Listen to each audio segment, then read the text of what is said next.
बेहद अहम बैनुल अक़वामी खबर। इसराइल और हमास के बीच जंग बंदी मुआहदे को अभी 24 घंटे भी नहीं गुजरे थे कि इसराइल ने फिर जंग बंदी मुआहदे की खिलाफ वर्जी कर ही दी। रिपोर्ट के मुताबिक इसराइल ने मस्जिद अक्सा के कंपाउंड में तोड़फोड़ की, और सिर्फ तोड़फोड़ ही नहीं की बल्कि नमाज जुमे की अदायगी के बाद जारहियत रोकने के मुआहदे पर जश्न मनाने के लिए जमा हजारों फिलिस्तीनियों पर आंसू गैस के गोले भी दाग दिए। इससे भगदड़ मच गई, हजारों फिलिस्तीनी जख्मी हो गए। हमारे साथ एक बार फिर से मौजूद हैं हमारे बहुत ही खास मेहमान जो कि माहिर हैं आलमी उमूर के, मुहिबुल हक साहब।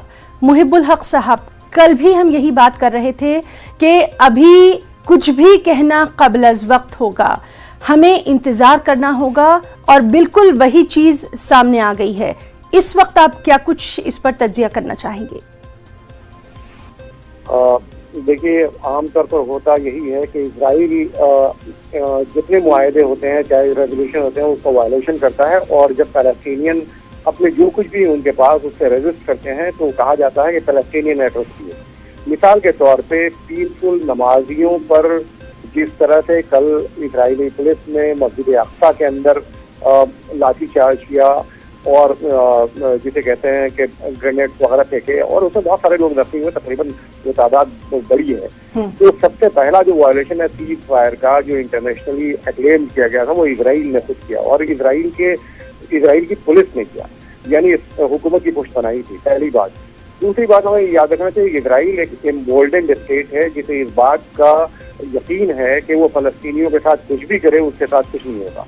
वो इंटरनेशनल लॉ का वायलेशन करे, वो साबरा शेतला जैसा मैसेकर करे जिसमें 3000 लोगों को मार दिया गया था रिफ्यूजी कैंप में, उसके साथ कुछ नहीं होता। ना ही वर्ल्ड कोर्ट में कुछ होता है, ना ही इंटरनेशनल क्रिमिनल कोर्ट उसका कोई मामला देख पाता है। तो ऐसी हालत में इम्प्यूनिटी की जो श्योरिटी है, इसलिए इजराइल ये सारी चीजें कर रहा है। जी, और मुहिबुल हक साहब, जिस तरह से लगातार हम देख रहे हैं कि बैनुल अक़वामी तौर पर आवाज़ें तो उठ रही हैं, लेकिन कहीं भी इतनी मजबूत आवाज़ नहीं है जो इसराइल को उसके इरादों से अभी भी बाज रख सके। जो बाइडेन की भी हमने ताल्लुक से बात की थी, लेकिन कहीं ना कहीं तमाम चीज़ें पसे पुश चली जा रही हैं और एक बार फिर से जारहियत सामने आ रही है।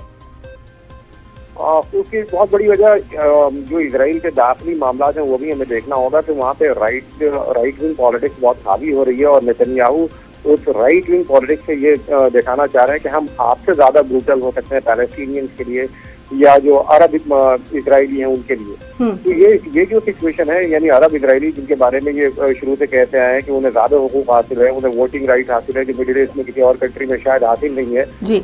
तो उन तमाम बातों के बावजूद मस्जिद अक्सा में जो बेसिक राइट है पूरी दुनिया ने रिकॉग्नाइज किया है, इंटरनेशनल लॉ के हिसाब से राइट टू वर्शिप जो होता है वो बेसिक राइट है जिसे कभी भी रोका नहीं जाता। इजराइल बार बार उसमें रोड़े अटकाता है, और जिस तरह की बदतमीजियां वहाँ होती हैं इजरायली पुलिस की तरफ से, तो इससे आप अंदाजा लगा सकते हैं कि इंटरनेशनल कम्युनिटी जितनी भी आवाज़ उठाए दाखिली उमूर इजराइल की, और दूसरी तरफ आवाज़ें जो होती हैं वो सिर्फ जिसे कहते हैं आई वॉश होती हैं, आवाज़ें होती हैं, कंडेम कर दिया जाता है। इवन OIC भी कोई इफेक्टिव एक्शन नहीं ले सकती, और नतीजे के तौर पर आप देखिए UAE जैसे कंट्रीज फिर इजराइल को तस्लीम कर लेते हैं, और तस्लीम करने के बाद उसके साथ बहुत अच्छे रवाबित रखते हैं, यानी अरब स्टेट खुद।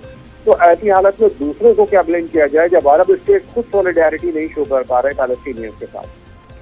जी, मुहिबुल हक साहब, बहुत बहुत आपका शुक्रिया अदा करना चाहेंगे आपका कीमती वक्त देने के लिए, और जिस तरह से आपने तमाम तर तज्जिया किया उसके लिए भी। लगातार वहाँ के हालात